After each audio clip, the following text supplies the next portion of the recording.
The man who served longer for president than any other was a Democrat named Franklin Delano Roosevelt.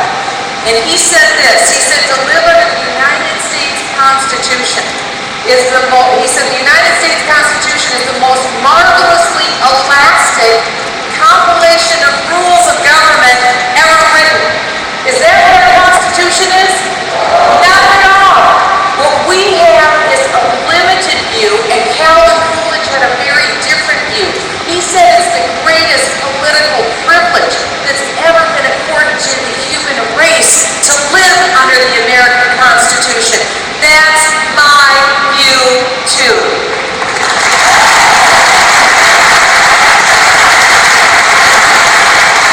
In fact, George Washington said in his farewell address that the person who occupies the White House is given a trust.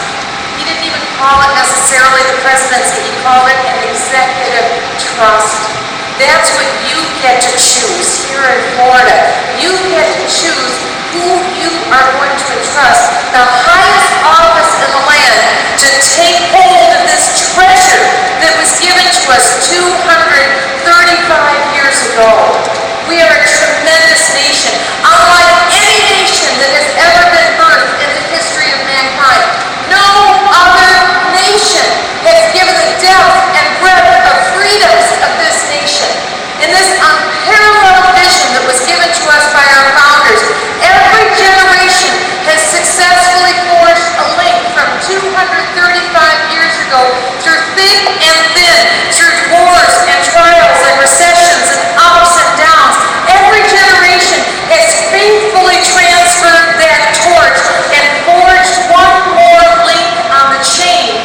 Till today, we have been given this magnificent nation. But do you know that for the first time in the history of the United States, parents aren't sure if their children will have the same opportunity that they have? Almost 3 out of 4 Americans today say that. For the first time in American history, that's a level of pessimism that's unparalleled in our nation's history. And it's no wonder when you look at what Barack Obama has done, his signature issue being Obamacare. Obamacare has been the greatest taker of our freedoms of any legislation out there, because Obamacare covers us from cradle to grave. The federal government has mandates and dictates over our lives from cradle to grave. That's why I was the first member of Congress to introduce the full-scale repeal of Obamacare.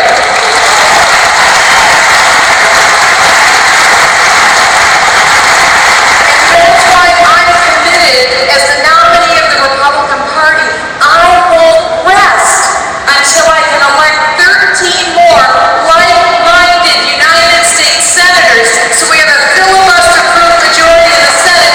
And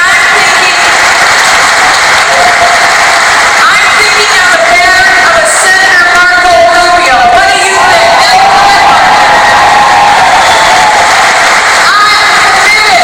I'm committed to see this done. That's what we have to have in our nominee. Someone who has the fire and the will and the vision to do this. Someone who sees what the problems of our nation is, but also sees the potential beauty, the challenges, what we can be. Ronald Reagan told us, he reminded us of what John Winthrop said back in 1630, that we are that shining city on a hill. That is who we are.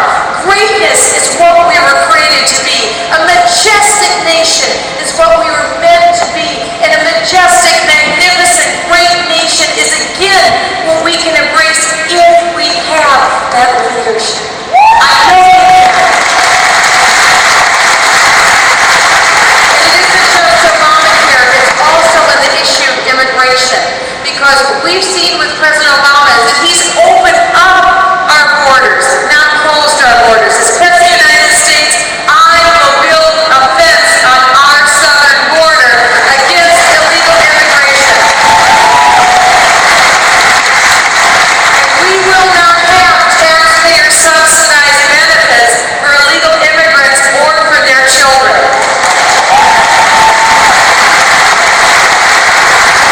With President Obama,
race, we are repeatedly told as conservatives that we have to go stand next to the wall or stand in the back of the room because in that election we're told we have to give the nomination to a moderate or to a safe candidate. In other words, we're told that we have to settle.